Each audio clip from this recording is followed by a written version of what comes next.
Estamos en el verso 4. Y el hermano creo ya elevó una oración y queremos ser dirigidos por el Espíritu de Dios. Acuérdense que yo antes de la introducción del capítulo 2 había dado unas subdivisiones que tienen que ver con el ministerio de Pablo en Tesalónica, ¿cierto? Y hasta el versículo del 1 al 4 del capítulo 2 tiene que ver con la honestidad de Pablo y sus colaboradores. ¿Ya? Eso lo habíamos dicho. Y después del 5 al 9 tiene que ver con el trabajo de Pablo. Él detalla en el capítulo 1 hasta parte del versículo, o sea, del capítulo 3, en parte él detalla cómo él fue trabajando y da testimonio porque hace una pequeña defensa, yo le llamo pequeña o se le dice pequeña en comparación a otras cartas, en cuanto a, ustedes saben, los judaizantes, los que se habían introducido, los falsos, se habían introducido a la iglesia, a esta iglesia que habían entrado a estorbar, a molestar y a detener en el fondo la obra de Cristo. ¿Ya? Entonces, acuérdense que esta es la segunda iglesia. Primero estaban los de Gálatas en el año 50 y ahora son los de Tesalónica. Y obviamente, después de la predicación de estos personajes, Pablo, Silvano y Timoteo, hubo un apogeo, prendió la iglesia, por decirlo así, atendió el llamado y se regó el mensaje de Jesucristo por la región como la pólvora, o sea, por todos lados, y como incrementaba, por decir, la popularidad o la fama de ellos, también la oposición hacia ellos también se hizo relevante en cuanto a la persecución, al martirio y todo lo demás, y eso lo hemos ido viendo y detallando. Entonces ahora estamos en el versículo 4, concluyendo un poco la sección que habla de la honestidad o el testimonio en sí de Pablo y de sus colaboradores. Leo, dice, sino que fuimos aprobados por Dios para que se nos confiase el Evangelio. Así hablamos, no como para agradar a los hombres, sino a Dios que prueba nuestros corazones. El 5. Porque nunca usamos de palabras lisonjeras, como sabéis, ni encubrimos avaricia. Dios es testigo. Hoy vamos a ver esos dos versos, aunque se corta la sección, pero vamos a ver los dos. Sino que según fuimos aprobados por Dios para que se nos confiase el Evangelio. Aquí involucra directamente una aprobar de Dios. Cuando Dios elige, Dios encomienda un trabajo a sus esclavos o siervos, ya, mejor dicho, esclavos, pero el Señor en su elección jamás se equivoca. En el llamado ministerial Dios no se equivoca, así como el llamado a la salvación tampoco se va a equivocar o va a flaquear. Aparentemente, y esto ténganlo bien en mente, aparentemente Dios se equivoca.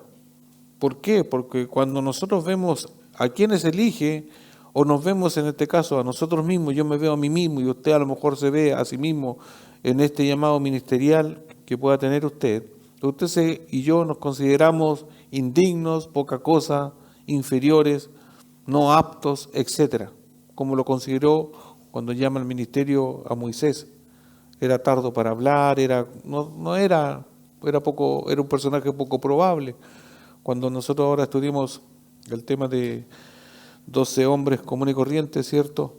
También todos los personajes ayer un hermano me decía, eran pasado pescado, porque eran pescadores, eran gente del vulgo, con poca educación, poco probable. Pero en sí, en el llamado de Dios hacia nosotros, hacia los hombres, a las mujeres que sirven en el ministerio, Dios no se va a equivocar. Dios no se equivoca. Nosotros sí nos equivocamos, nosotros tenemos nuestras pausas, nuestra,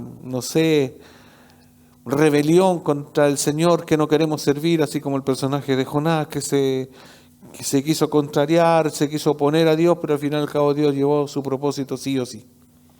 O sea, podemos hacer, como digo yo, berrinches como creyentes, pero Dios cuando manda y llama a alguien a lo ministerial, no estoy hablando de la salvación, sino de lo ministerial, Dios lo va a hacer sí o sí. ¿Por qué? Porque Dios no se equivoca. Entonces, nosotros obviamente sacamos nuestros prejuicios, nuestras cosas así, pero no tenemos toda la mirada de todas las cosas de la vida o de los personajes o de las personas de nosotros mismos, sino que, pero aquí uno ve en lo ministerial. Pablo y todos los demás, ¿cierto? Silvano y Timoteo y otros personajes más que están, y los personajes en sí de toda la Biblia que fueron obedientes a Dios, Dios los llamó y ejecutaron lo que Dios quiso, porque en eso Dios sigue siendo y será soberano. El apóstol y su compañero fueron aprobados por Dios para llevar a cabo el ministerio de proclamación del Evangelio. Claramente dice, fuimos aprobados. Y aquí hay un juego de palabras ya de probar, aprobar. En nuestro lenguaje suena como parecido, ¿cierto? Aprobar, reprobar. Y obviamente para aprobar algo antes se le antecede el ponerlo a prueba. Entonces ahí está la prueba. La prueba es si esto resistirá, será bueno, será malo, o si no, hay que prepararlo para cuando ya sea algo aprobado para que ya esté listo.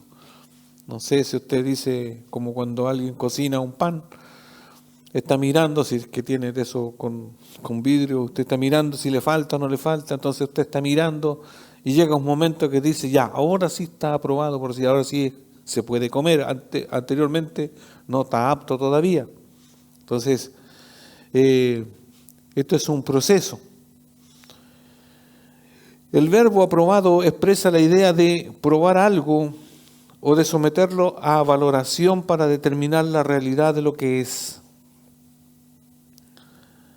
Esto ocurría con los orfebres que sometían a prueba los metales para determinar sus cualidades y saber si eran buenos o malos.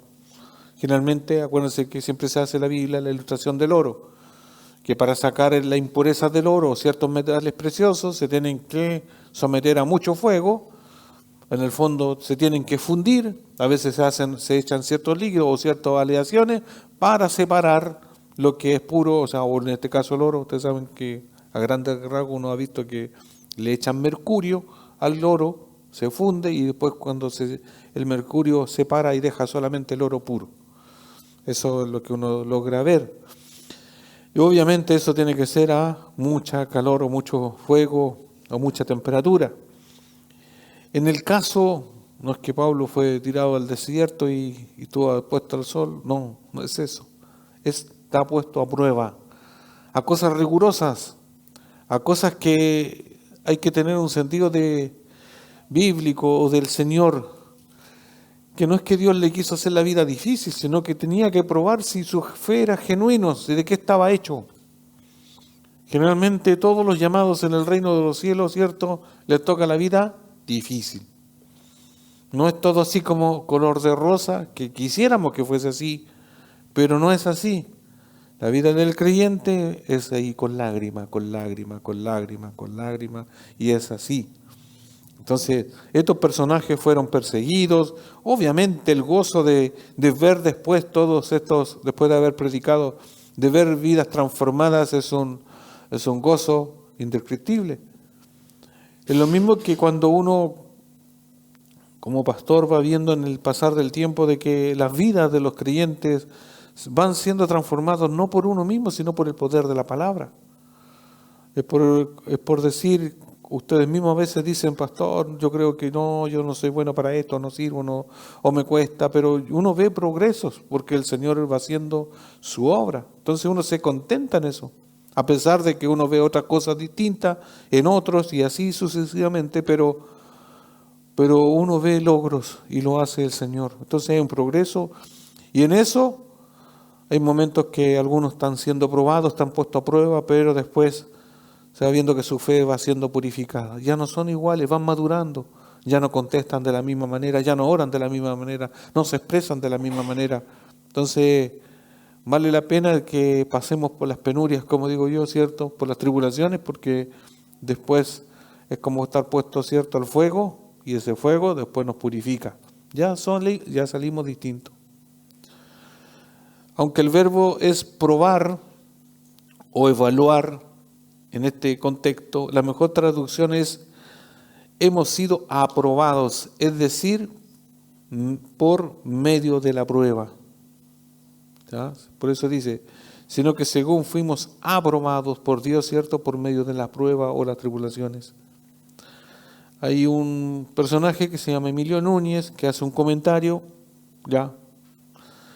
Y usando la versión católica, la Biblia de Jerusalén dice, porque hay una Biblia, no que todas las Biblias son malas, pero esta versión, que se llama la Biblia de Jerusalén, dice, así como hemos sido juzgados aptos por Dios. Eso dice la versión esta Jerusalén. Ahí donde dice, sino que según fuimos aprobados por Dios, ya en esta otra versión dice, así como hemos sido juzgados aptos por Dios.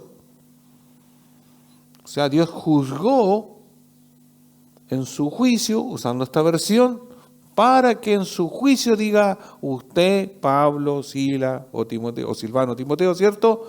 Ustedes pueden ejercer tal ministerio. Entonces Dios a veces, bueno, en general, a sus hijos los juzga, no para una condenación, sino en una evaluación para después decir y destinarlos a un ministerio. Y para eso, ¿qué tiene que hacer? Trabajar ¿con qué? Con nuestro corazón. Para saber de qué estamos hechos. Sacar lo malo de nosotros y poner lo bueno. Poner su espíritu en el sentido de su voluntad. Entonces, este comentarista dice, en verdad, a través de muchas penalidades se había puesto de relieve la idoneidad del apóstol para la obra a la cual había sido llamado. Las pruebas habían sido diversas y severas. Acuérdense que él fue azotado, de hecho de aquí salió de Tesalonicenses, salió arrancando y porque lo querían puro matar, ¿cierto? Entonces las pruebas, las dificultades, acuérdense cuando el pasaje que tenemos nosotros donde fue bajado por un canasto, ¿cierto? O no un canasto, fue en otro lado, fue náufrago, fue mordido por una serpiente.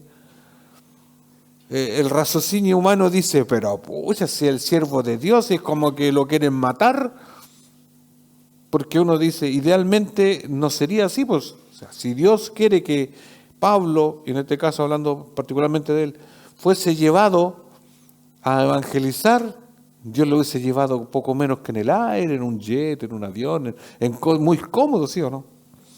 Pero él lo tocó vivir dificultades en el proceso para la predicación. Y después uno va entendiendo para qué. Para que él no se jactara, para que él su corazón se mantuviese humilde, ya, y por otras cosas más, para que también aprendiese a vivir y depender completamente de él.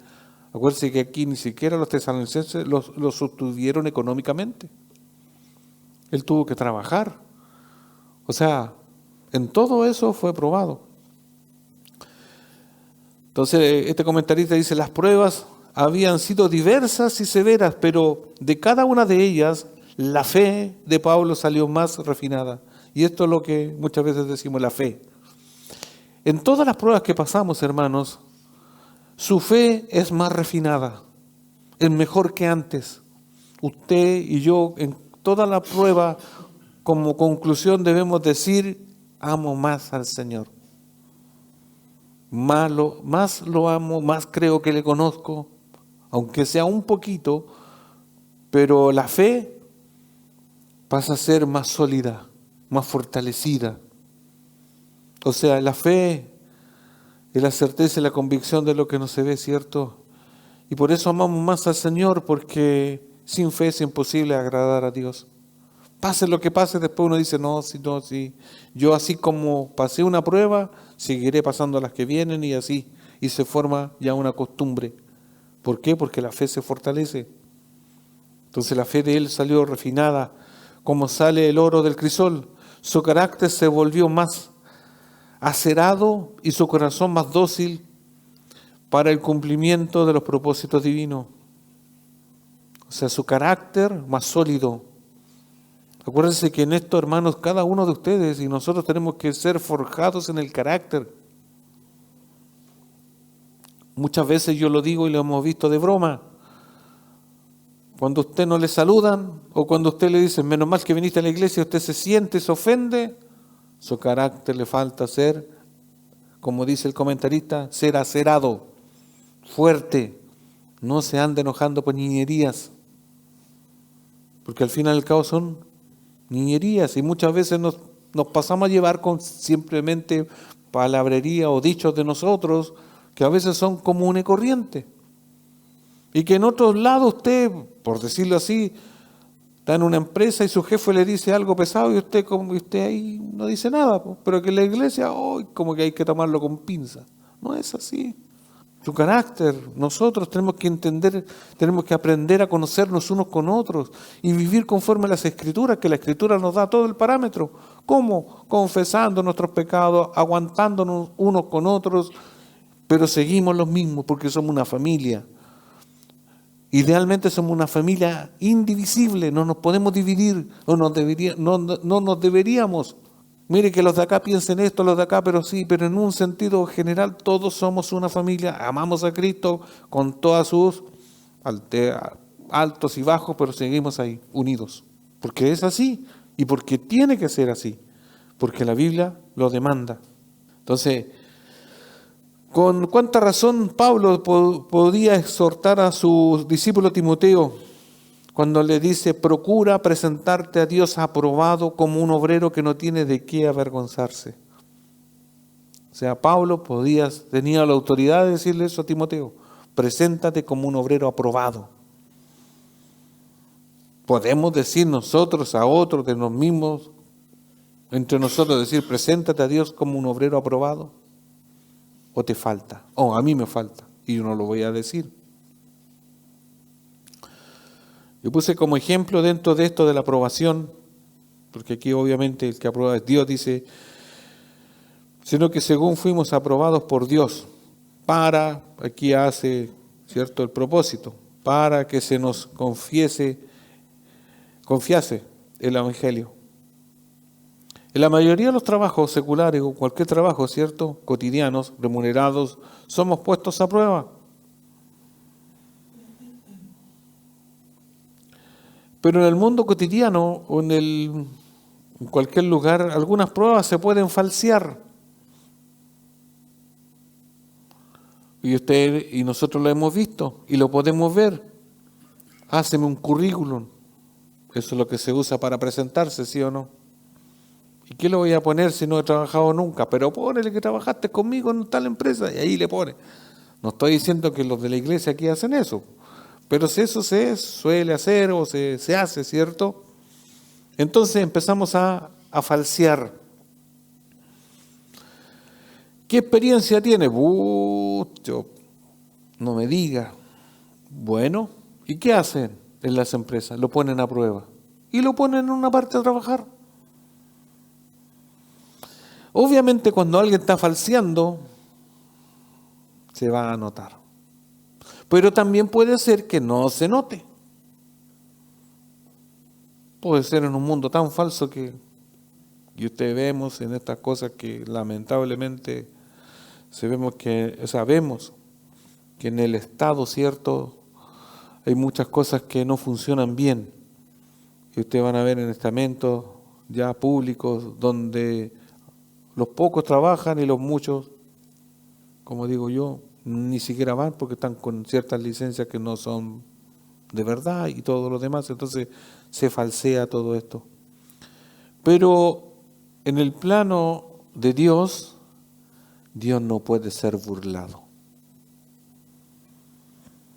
A Dios no le podemos falsear ni el currículum, ni lo que sabemos o lo que sabemos hacer o no hacer bien o mal, o como queramos decirlo así.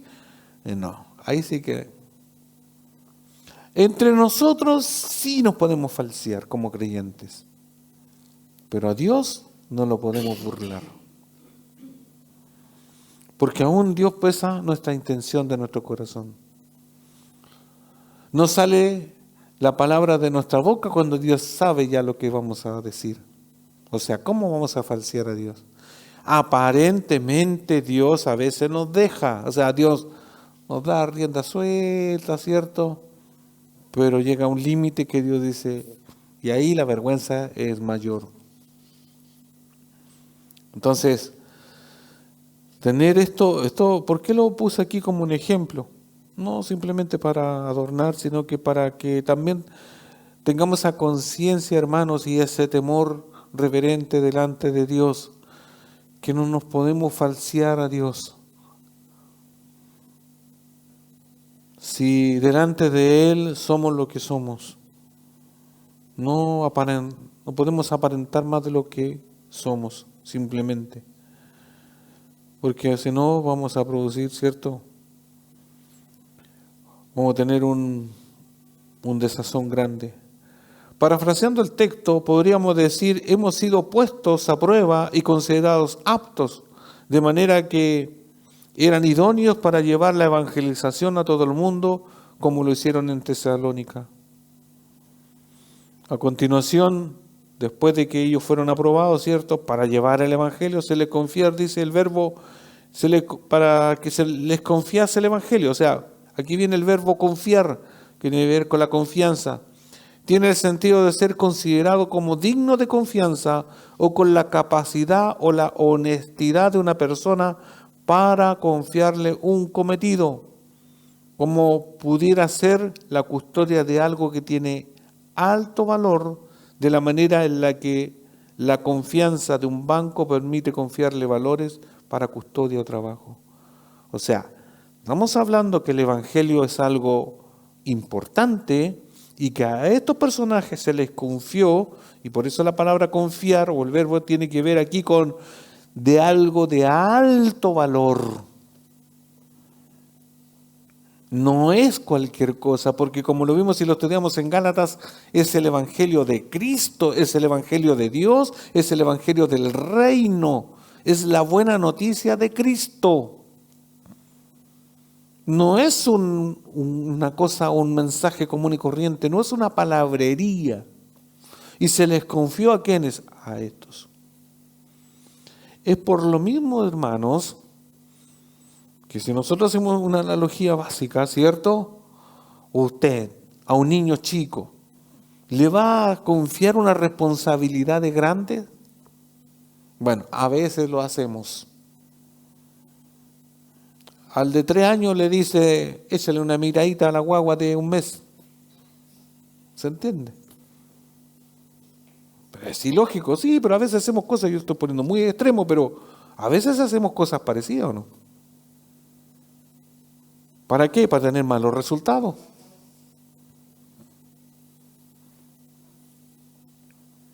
Entonces, el trasfondo de la palabra o del verbo, ¿cierto? Tiene eso es algo de mucho valor.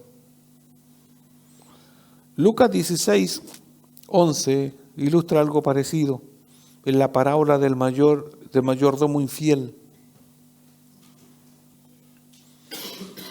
Versión NTV dice entonces, si no son confiables con las riquezas mundanas, ¿quién les confiará las verdaderas riquezas del cielo? Cuando habla esta parábola, ¿cierto?, de esto del mayordomo infiel, de la infidelidad, ¿cierto? Y cuando habla del que no es fiel en lo poco, tampoco va a ser en lo mucho. Hermanos, Dios quiere confiar y confía el Evangelio a algunos. Aquí se había confiado en Pablo, Silvano y Timoteo. Y dentro, obviamente, de esa honestidad de Pablo, fue bien confiado al Evangelio, porque ellos sí le dieron, por decir así, un buen uso al Evangelio. Ellos, aparte de Dios confiarle que llevaran la buena noticia a todo lugar, en especial a los gentiles, Pablo en este caso, obedeció y lo llevó a cabo y evangelizó. Fue fiel, fue honesto.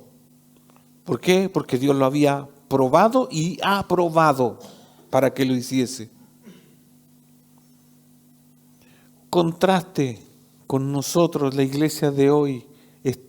¿Estamos siendo igualmente aprobados y probados por Dios para llevar el Evangelio? ¿Nos estamos considerando nosotros confiables? ¿O estamos confiados y no confiables? Estamos confiados que a lo mejor son otros los que deben ir. Porque no puede pasar eso. No estamos confiados porque como hay textos que dicen que Dios, o que dice que Dios añade a la iglesia a los que han de ser salvos, entonces nosotros estamos cómodamente esperando que Dios añada y nosotros no hacemos nada y no evangelizamos a nadie. Pero hermanos, esto de aprobar y ser probados por Dios es para todos. Todos tenemos el llamado, todos tenemos que evangelizar y llevar la buena noticia. Dios está depositando ese evangelio, esa responsabilidad en nosotros porque usted ya sabe cómo usted llegó a Cristo. Por medio de la palabra, y confesando sus pecados, arrepintiéndose. Y es lo mismo que debemos confiar, o sea, llevar a otros.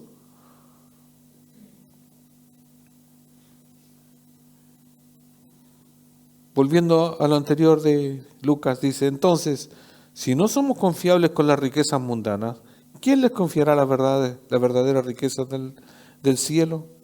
Gálatas 2:7 dice, versión NTV. Aquí, aunque no está la palabra confianza, habla de la responsabilidad, pero es un sinónimo. Dice, al contrario, ellos comprendieron que Dios me ha dado la responsabilidad o la confianza de predicar el Evangelio a los gentiles, tal como les había dado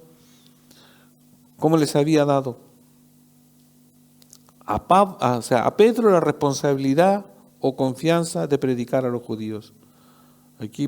Aquí en Gálatas, cierto, Pablo habla de él había sido dado esta confianza o la responsabilidad, cierto, a los gentiles y Pedro a los judíos. O sea, si aquí habla de dos personas que Dios le había dado la responsabilidad o la confianza, hermanos, también Dios nos da esa responsabilidad o esa confianza. Dios está confiando que nosotros también llevemos y anunciemos el Evangelio. Hermanos, no podemos perder el tiempo.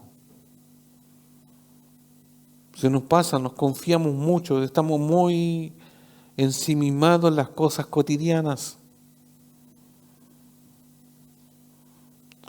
Sé que hay iglesias, por decir que hay mucho hablar del evangelismo, pero también ahí pueden haber otras que nada. Una iglesia puede también estar animada y para esto, hermanos, convengamos que en sí la iglesia es un conjunto de todo, doctrina, enseñanza, comunión, evangelismo, ¿ya? Y que claro, esto obviamente uno dice, Dios estará de una manera recordándonos, amonestándonos específicamente a esta iglesia, porque pasando por estos pasajes yo he observado que hay harta molestación en cuanto a la evangelización. Entonces no es coincidencia. Por lo tanto, ¿qué tenemos que hacer? Evangelizar. Hacerlo. Yo le he dicho otras veces, hay maneras de hacerlo colectiva, pero de manera individual, ¿qué estamos haciendo? ¿Cuándo fue la última vez que invitamos a alguien? Volvamos a insistir. Pídale al Señor que en la semana le ponga a alguien. Y va a encontrar y va a ponerle a Dios, porque es de su voluntad. Hablando de esto de que Dios ha confiado a los hombres, ¿cierto? En este caso ya hablamos de Pedro y Pablo.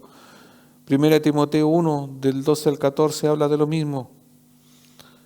1 Timoteo 1, 12 al 14. Doy gracias al que me fortaleció, a Cristo Jesús nuestro Señor, porque me tuvo por fiel, poniéndome en Él, en el ministerio.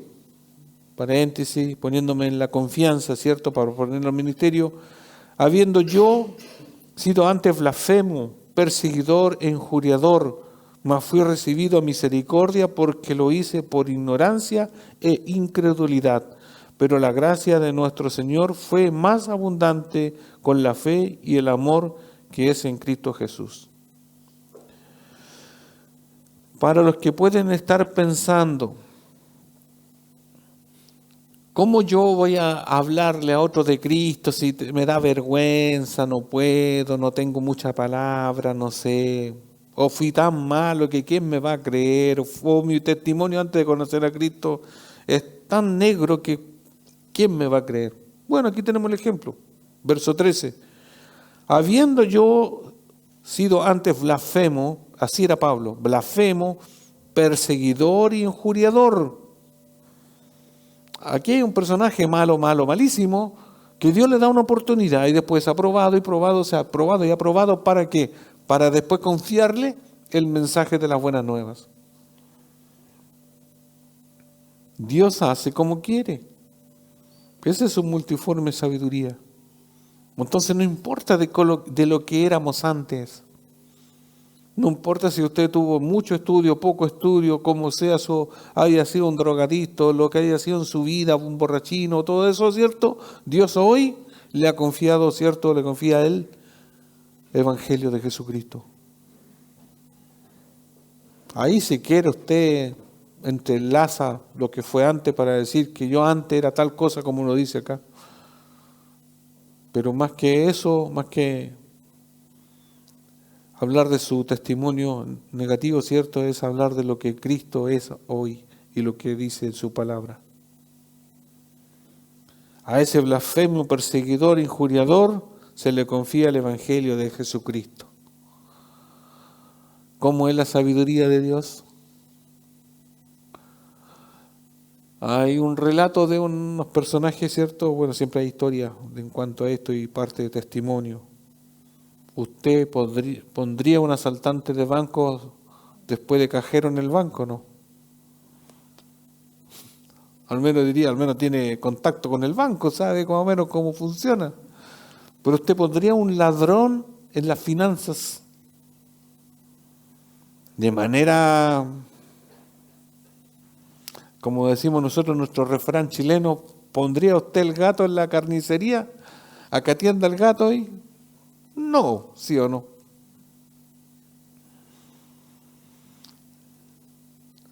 Pero Dios hace no eso parecido, porque en realidad no se parece, porque Dios como hace nuevas criaturas, y al que pone ahí, que aparentemente el ladrón lo pone en cosas de mucho valor, sí, pero que esa persona, Cristo lo transformó en una nueva.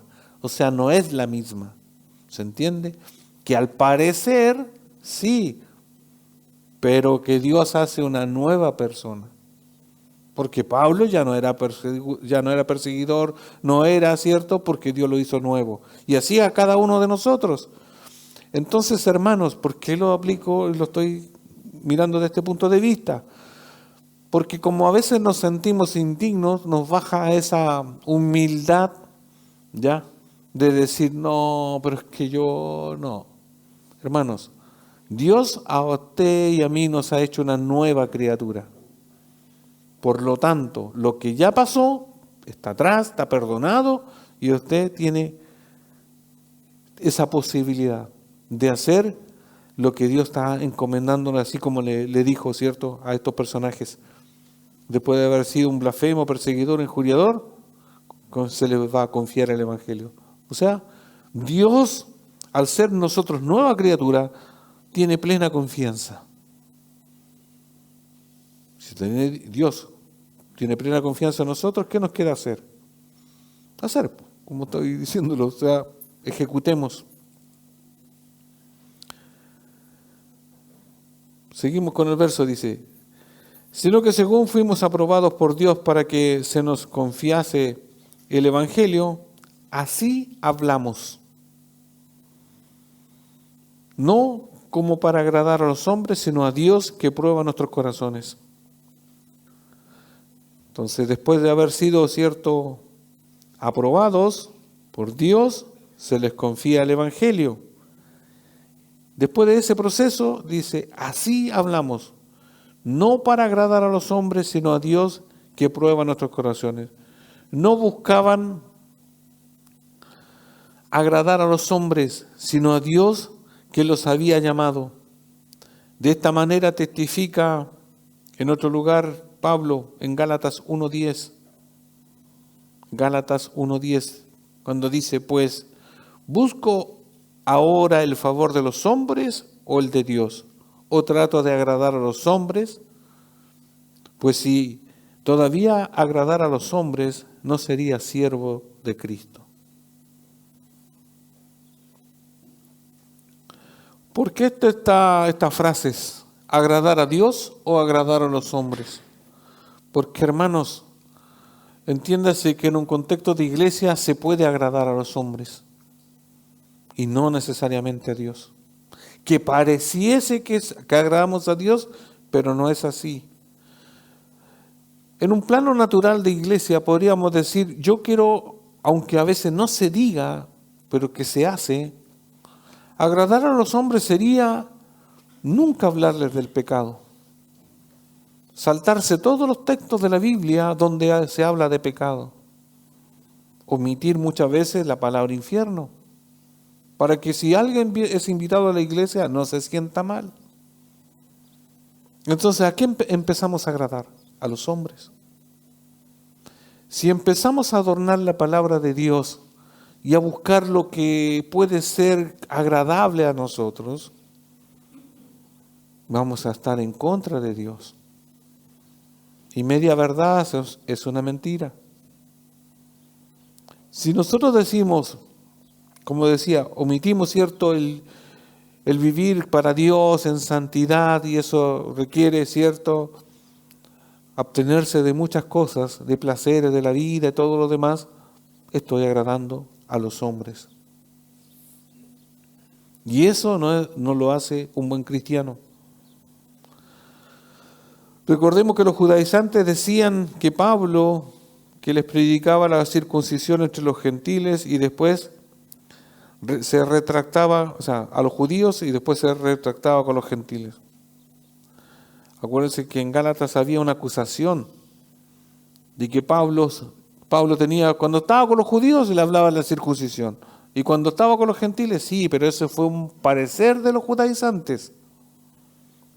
En el fondo, como estaba con judíos, hablaba para judíos y después para los otros.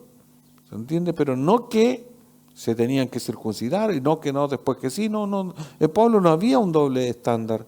¿A qué nos lleva a pensar? Sé que en algunas esferas nosotros hablamos de cierta manera y en otro momento de otra manera a otras personas. Moldearse de acuerdo a las circunstancias no es moldear el mensaje. ¿Se entiende? Me refiero, si usted está hablando con una persona que tiene poco estudio, cuando usted hable de Cristo, no use un lenguaje tan elevado con respecto a lo que usted ha aprendido de la Biblia. Usted no le va a estar diciendo, yo creo que tus concupiscencias te van a llegar ya a la tribulación del infierno y no voy a buscar más palabras, pero no sé. No, hable con pera y manzana. ¿Por qué? Porque no es ahí adecuarnos, sino que lo estamos poniendo en contexto de acuerdo a la persona. Pero el mensaje debe ser lo mismo. Cristo salva ya al muy estudioso y al que no tiene estudio. Es el mensaje. A eso es lo que uno adecua. Pero Pablo es eso. Pero no de agradar a unos y a los otros. Porque un mensaje equivocado sería por congraciarnos con los ricos, ¿ya? O con los muy malos, decirle, no, sigue haciendo lo que estás haciendo y no te va a pasar nada. Porque eso del infierno es para meter susto nomás. No, si no hay, si yo he leído toda la Biblia y no sale eso. Es un invento nomás. No es así. Nos podemos congraciar con respecto a eso. A veces resulta muy fácil ceder a las demandas de los demás. Pero hermanos, no tiene que ser así. Tenemos que permanecer fiel a quien nos llamó y no a los hombres. Pablo y sus colaboradores buscaban agradar a Dios, no por apariencia, sino como una realidad que surgía de la disposición interna. Él probaba los corazones de ellos. El participio del creyente en el verbo que se pone aquí, esto medio enredado, pero se los quise poner ahí. Pone en manifiesto que el probar y aprobar divino ocurría continuamente. Dios no es que una vez nos pone a prueba, nos prueba y nos aprueba continuamente. ¿Ya? No es una vez hace, mire, 20 años atrás, usted estuvo en una prueba y en la última, porque usted la pasó con un 7 y de ahí ya usted se relaja. No es así. Ustedes saben que los equipos y los teléfonos y muchas cosas cibernéticas y también los profesionales necesitan ¿qué? Actualizarse. Una vez fueron probados y aprobados, ¿cierto? Porque ya tienen una carrera, cosas como esas, pero después hay que especializarse o estar siempre en la contingencia, o sea, siempre hay que estar actualizado en todo.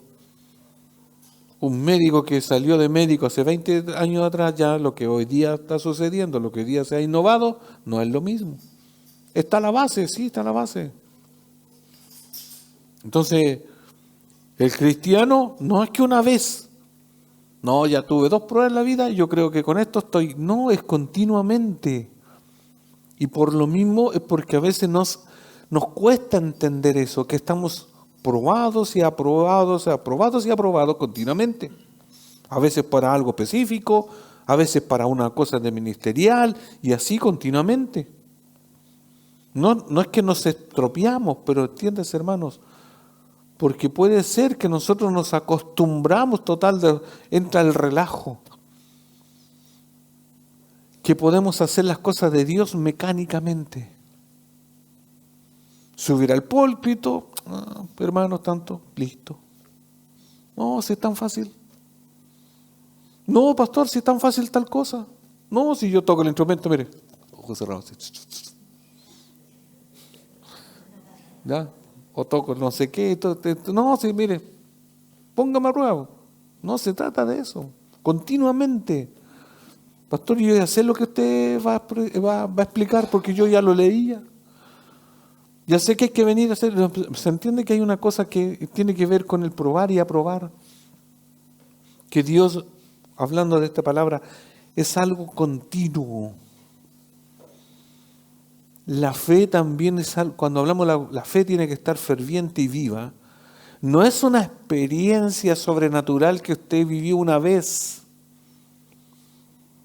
Ha hablado con algunos personajes, algunas personas o parientes por ahí, evangélicos, que cada vez que hablan, le cuentan que una vez, y le cuenta su experiencia.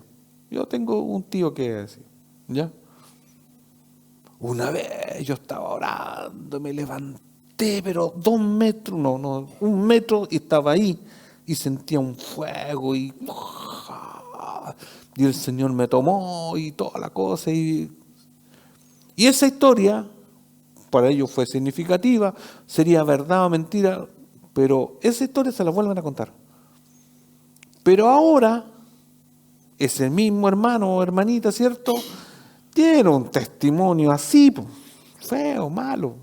Pero esa historia, supuestamente sobrenatural, espiritual y de fe, se la cuentan.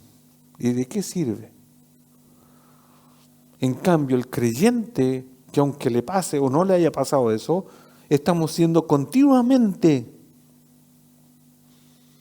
Por eso dice, si hablamos no como para agradar a los hombres, sino a Dios que prueba nuestros corazones. Entonces esa palabra prueba nuestros corazones tiene esa connotación de siempre. Siempre Dios prueba nuestros corazones. Porque nuestro corazón, podríamos decir, es muy débil. Con poquito se puede torcer, desviar. Cuando entra demasiada confianza en nosotros, nuestro corazón se está colocando duro. Nuestro corazón tiene que ser sensible a la palabra de Dios. Yo creo que a todos nos ha pasado, nos pasa, que muchas veces vamos a la Escritura Y tenemos un desazón de decir, pucha, es que yo ya lo leí. Ya es como que, qué voy a saber del libro de tanto? Y después resulta que Dios saca esa dureza, porque nos muestra cosas que como que nos pegan una palmada en la cara. Lo que pensábamos que yo ya todo me lo sabía o lo sé, no es así. Y muchas veces Dios abre nuestro corazón y dice, mira, ya se estaba endureciendo, porque somos muy buenos para eso, hermanos. El corazón de ellos estaba descubierto para Dios, que conocía las más escondidas intenciones de su vida. Es mucho más difícil agradar a Dios que a los hombres. Note esto, es mucho más difícil agradar a Dios que a los hombres, porque estos no pueden ver lo que hay en el corazón, mientras que para el Señor está al descubierto continuamente. Agradar a los hombres es fácil.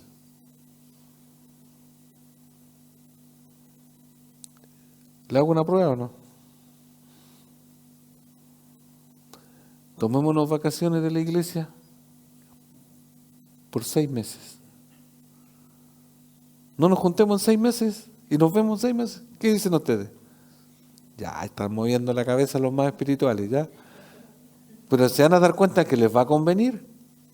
6 meses sin ninguna obligación. Y no lean la Biblia, no oren, no hagan nada. Algunos lo están sospechando, pero bueno, pasando unos días y empiezan a hacer eso, se van a dar cuenta que les va a convenir o no. ¿Sería agradarlos o no? Ya, hermanos, pero vamos a hacer lo contrario ahora. Nos vamos a reunir todos los días. ¿Ya? Y vamos a estar hasta las tantas de la madrugada, orando fervientemente aquí, con frío, con calor, como sea.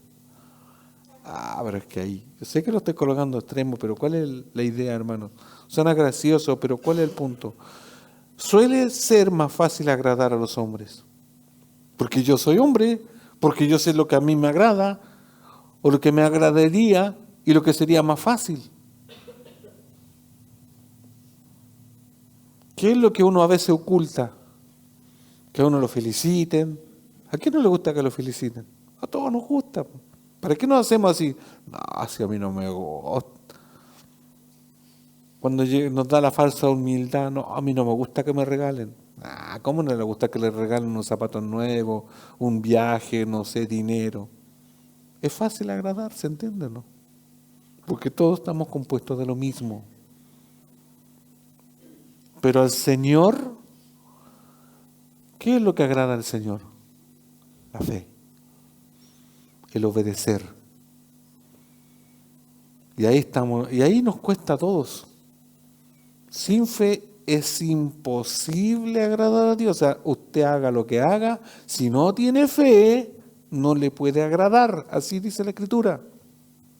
Y la fe conlleva ¿qué? Creer. Y ahí ya nos complica.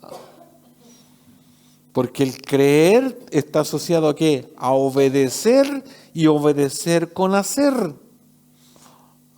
Y toda esa combinación nos cuesta. Porque esperar en el Señor cuesta.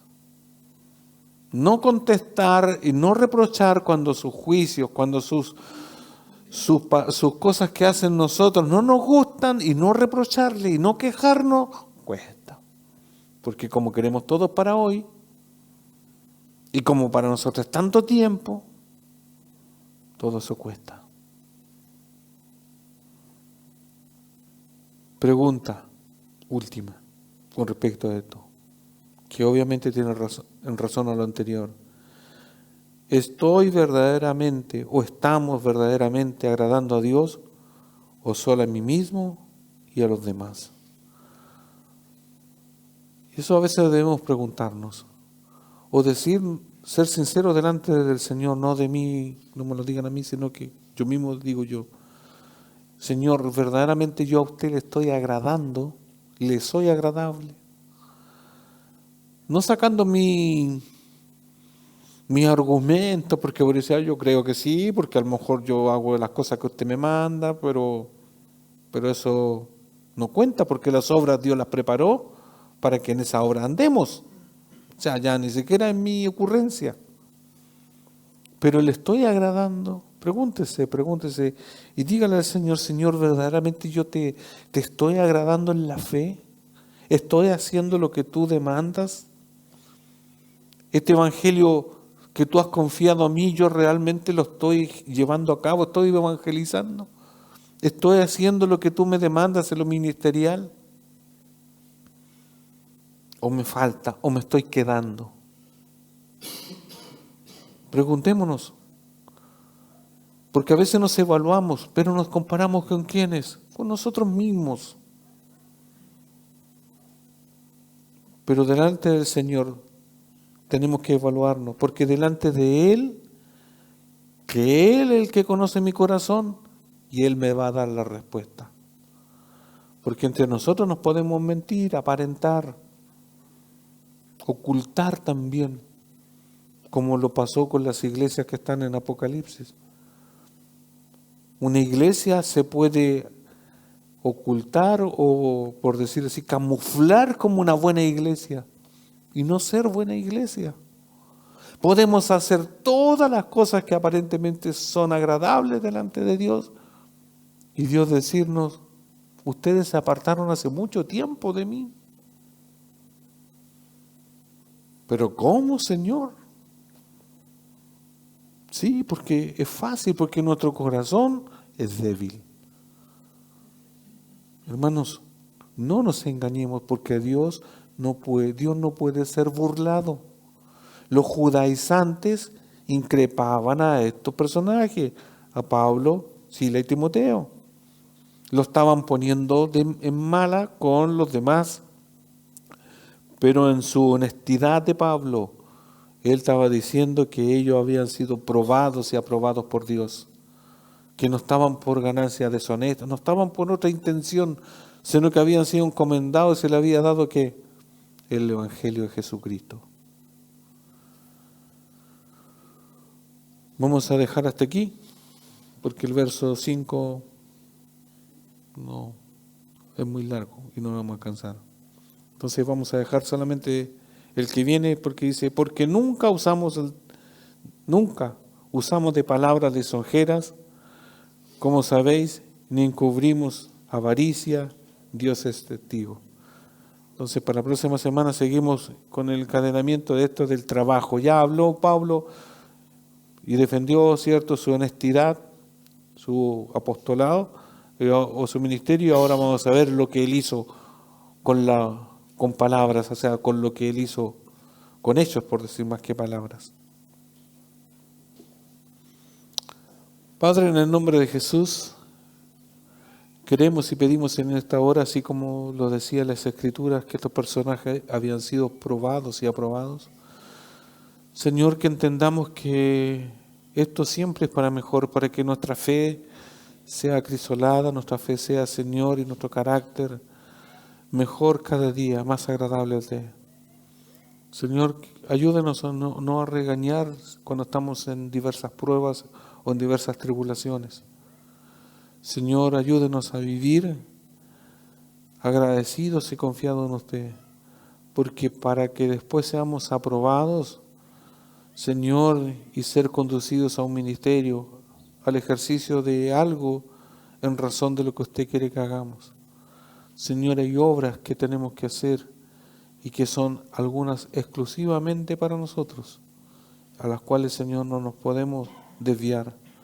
Ayúdenos, Señor, a permanecer fieles para que esas obras las podamos cometer y así ser agradable y cometer, o sea, terminar lo que usted, Señor, ha empezado con nosotros. Despierte, Señor, en la iglesia ese deseo de evangelizar, pero continuamente, no un periodo, no un mes, no algún tiempo, sino siempre, Señor, que esté nuestra palabra ahí, porque el evangelio que usted ha confiado en nosotros es de mucho valor, Señor. Por eso, ayúdenos a que en el día a día nuestro corazón esté dispuesto a la evangelización. a anunciar el Evangelio. Señor, gracias porque sé que usted nos recuerda, nos amonesta y sé que usted, Señor, es el que hará lo que ha empezado en nosotros. En el nombre de Jesús, amén. Póngase en pie y entonamos un cántico mientras podemos pasar a dejar nuestra ofrenda preparada acá adelante del altar.